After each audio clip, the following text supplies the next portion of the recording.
Hello my YouTube family, I welcome you all to your very own channel Next Gen Teachers।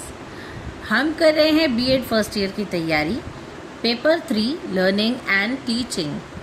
आज हम पढ़ने वाले हैं formative, summative and diagnostic evaluation के बारे में। So the question is, what do you mean by formative, summative and diagnostic evaluation in teaching and learning. तो teaching और लर्निंग की प्रोसेस में फॉर्मेटिव, समेटिव और डायग्नोस्टिक इवैल्यूएशन का क्या रोल है? Evaluation is an essential part of the teaching learning process. It helps in understanding students progress and improving instruction. Three important types of evaluation are formative, summative and diagnostic evaluation। तो evaluation जो है वो बहुत ज़रूरी होती है ताकि पता चल सके कि लर्नर जो है उसकी लर्निंग जो कितनी हद तक हो रही है और वो टीचिंग लर्निंग प्रोसेस में कितना अच्छे से परफॉर्म कर पा रहा है। अब 3 इम्पॉर्टेंट इवैल्यूएशन के तरीके जो हैं वो होते हैं formative evaluation, submissive evaluation and diagnostic evaluation. So formative evaluation क्या होती है? फॉर्मेटिव इवैल्यूएशन होती है जो कि कंडक्ट की जाती है teaching learning process to monitor students progress and provide continuous feedback. ये evaluation, formative evaluation teaching learning process के दौरान की जाती है। जब टीचर क्लास में पढ़ा रही होती है तो पढ़ाते पढ़ाते जब टीचर बच्चों से कुछ क्वेश्चंस पुट अप करती है या फिर कुछ छोटे क्विज देती है तो उसको हम फॉर्मेटिव असेसमेंट कहते हैं, जो कि पता लगता है जिससे कि बच्चा कितना सीख रहा है या फिर कितना एक्टिव है क्लास में, कितना अटेंटिव है क्लास में। और इस इवैल्यूएशन के साथ साथ टीचर जो है बच्चों को कॉन्टिन्यूसली फीडबैक भी देती है, उनको करेक्ट करती है। फीचर्स इसके हैं, it is a continuous and ongoing process. ये कॉन्टिन्यूस होती है और ऑनगोइंग होती है। Focuses on improvement rather than grading. अब इसके अंदर लर्निंग को इम्प्रूवमेंट की तरफ ले जाने के लिए ज़्यादा एम्फसाइज किया जाता है rather than giving them grades।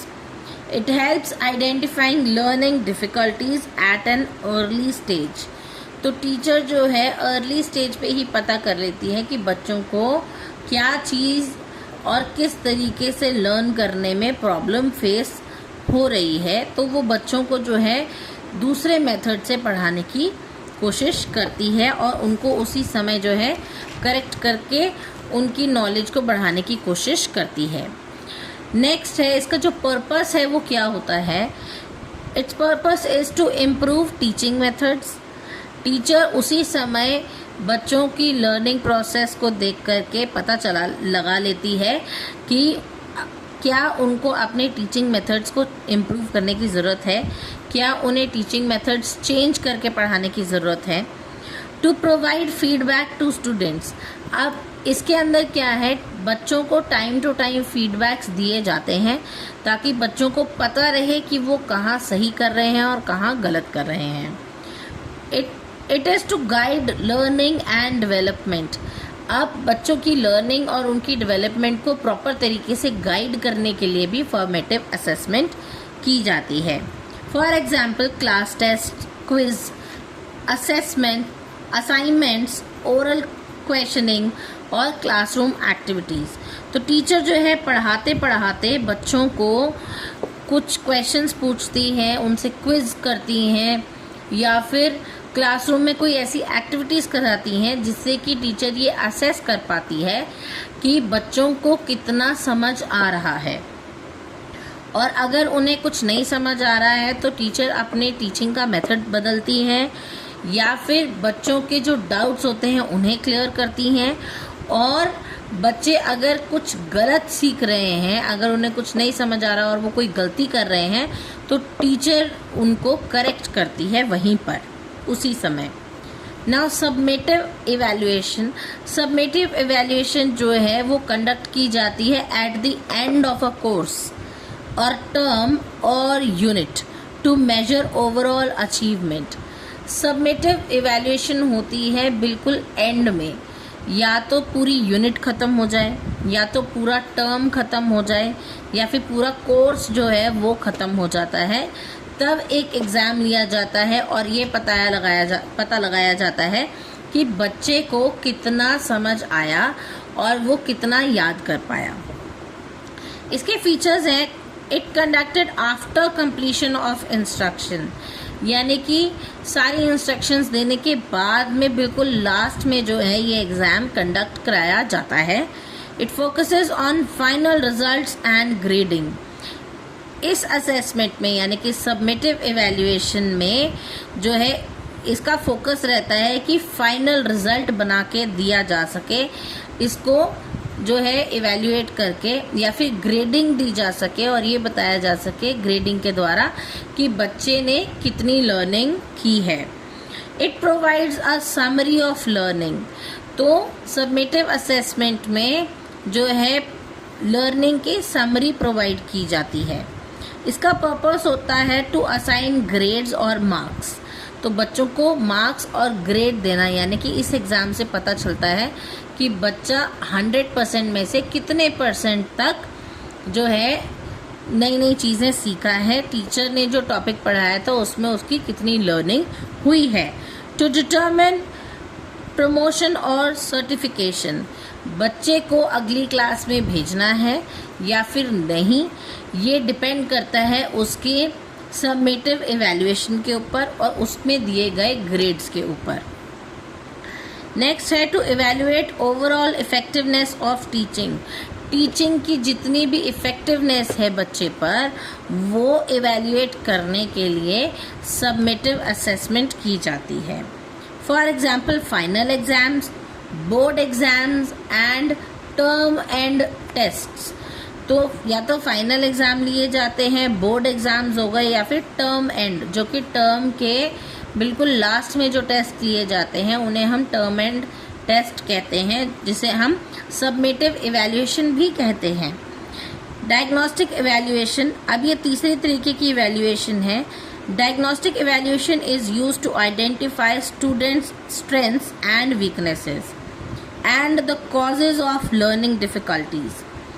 अब डायग्नोस्टिक इवैल्यूएशन के अंदर टीचर ये पता लगाती है कि बच्चे को लर्निंग डिफ़िकल्टीज तो आ रही हैं, लेकिन उसका कारण क्या है, उस बच्चे की स्ट्रेंथ क्या है और बच्चे की वीकनेसेस क्या हैं, ये टीचर जो है डायग्नोस्टिक इवैल्यूएशन के दौरान पता करती है। इसके फीचर्स होते हैं कंडक्टेड बिफोर और ड्यूरिंग इंस्ट्रक्शन। तो टीचर जब पढ़ा रही होती है, या तो टीचर उससे पहले ही पता करती है, या फिर जब पढ़ा रही होती है उसके दौरान ये इवैल्यूएशन करती हैं और पता लगाती हैं कि बच्चे को लर्निंग डिफ़िकल्टीज जो आ रही हैं उसका मेन कॉज या मेन कारण क्या है। Focuses on identifying specific learning. अब डायग्नोस्टिक लर्निंग जो है वो एक फोकस्ड और आइडेंटिफाइड स्पेसिफिक लर्निंग प्रॉब्लम को जो है आइडेंटिफाई करने में हेल्प करता है कि एक स्पेसिफिक प्रॉब्लम पता चल जाए कि बच्चा जो है इस कारण से चीज़ें याद नहीं कर पा रहा है या फिर समझ नहीं पा रहा है। आपने दूसरे सब्जेक्ट में लर्निंग डिफ़िकल्टीज पढ़ी थी, तो टीचर इसी दौरान जो है ये पता लगाती है कि क्या बच्चा डिसलेक्सिक है या फिर डिसकैल्कुलिया है या फिर डिसग्राफिक है, या बच्चे को ऐसी कौन सी प्रॉब्लम आ रही है जो बच्चा अच्छे से लर्निंग नहीं कर पा रहा है। It helps in planning remedial measures. तो जब टीचर इस प्रॉब्लम का पता लगा लेती है तो टीचर को आसानी हो जाती है बच्चों को रेमेडियल क्लासेस को प्लान करने में कि बच्चे को किस तरीके से पढ़ाया जा सके ना। इसका पर्पस होता है to diagnose learning difficulties, to provide remedial teaching and to improve individual learning. तो बच्चों की लर्निंग डिफ़िकल्टीज पता करना, रेमेडियल टीचिंग्स प्रोवाइड करना और बच्चों की इंडिविजुअल लर्निंग को इम्प्रूव करने में ये जो इवैल्यूएशन है, डायग्नोस्टिक इवैल्यूएशन हेल्प करती है। For example diagnostic test, skill based assessments या फिर error analysing. Now formative, summative और डायग्नोस्टिक के अंदर क्या क्या डिफरेंसेस होते हैं, ये हम ऐसे चार्ट बना करके अपने 16 मार्क्स के आंसर में लिख सकते हैं। पहला है, इनका जो बेसिस होते हैं वो क्या होता है। फॉर्मेटिव जो है वो ड्यूरिंग इंस्ट्रक्शन होता है, जब टीचर पढ़ा रही होती है। सबमेटिव जो होता है वो आफ्टर इंस्ट्रक्शन होता है, यानी कि जब टीचर ऑलरेडी पढ़ा के जो है अपना कोर्स ख़त्म कर चुकी होती है। डायग्नोस्टिक होता है बिफोर और ड्यूरिंग इंस्ट्रक्शंस, यानी कि या तो टीचर पढ़ाने से पहले जज करेगी बच्चे को या फिर पढ़ाते समय जज करेगी कि बच्चे को किस तरीके से लर्निंग डिफ़िकल्टीज आ रही हैं और क्यों आ रही हैं। अब इनके पर्पस होते हैं, फॉर्मेटिव का पर्पस होता है इम्प्रूवमेंट करवाना, बच्चे के नॉलेज में, बच्चे की लर्निंग में इम्प्रूवमेंट करवाना उसी समय। सबमेटिव का जो पर्पस होता है वो होता है फाइनल जजमेंट देना कि बच्चा इससे नेक्स्ट क्लास में जाने के लायक है या नहीं।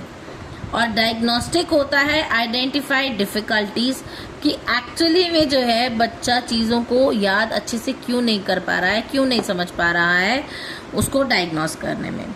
अब इन तीनों का फोकस क्या होता है। फॉर्मेटिव का फोकस होता है लर्निंग प्रोसेस।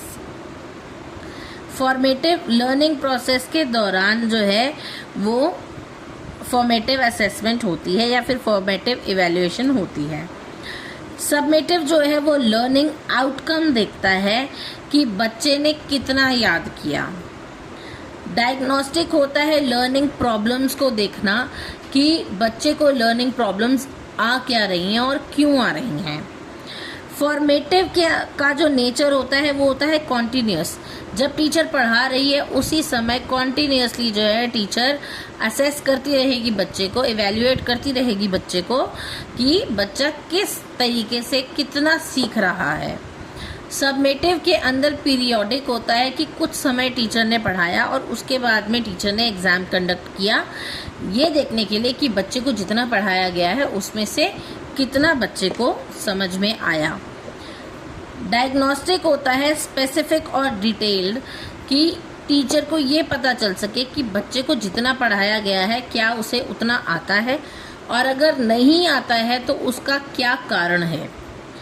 ना कंक्लूजन है इसका, formative, summative and diagnostic evaluations play different but complementary roles in education. अब ये हैं तो तीनों डिफरेंट, लेकिन कॉम्प्लीमेंट्री रोल जो है वो एजुकेशन में निभाते हैं। Together they ensure effective teaching, continuous improvement and better learning outcomes by addressing students' needs at every stage। तो हर एक स्टेज के ऊपर फॉर्मेटिव यानी कि ड्यूरिंग, सबमेटिव यानी कि पीरियोडिक और डायग्नोस्टिक यानी कि बिफोर और ड्यूरिंग इंस्ट्रक्शन के हर एक स्टेज पर बच्चे की कॉन्टीन्यूस इम्प्रूवमेंट, इफेक्टिव टीचिंग और बेटर लर्निंग आउटकम के लिए ये तीनों चीज़ें काम करती हैं। तो ये था आज का टॉपिक। आई होप आपको समझ आया होगा। अगर आपको मेरी वीडियोस अच्छी लगती हैं तो do like, share it with your friends. अच्छे कमेंट्स करके मुझे मोटिवेट करना ना भूलें, and don't forget to subscribe my channel so that you can get notifications at the earliest. मिलते हैं अगली वीडियो में, तब तक के लिए थैंक यू।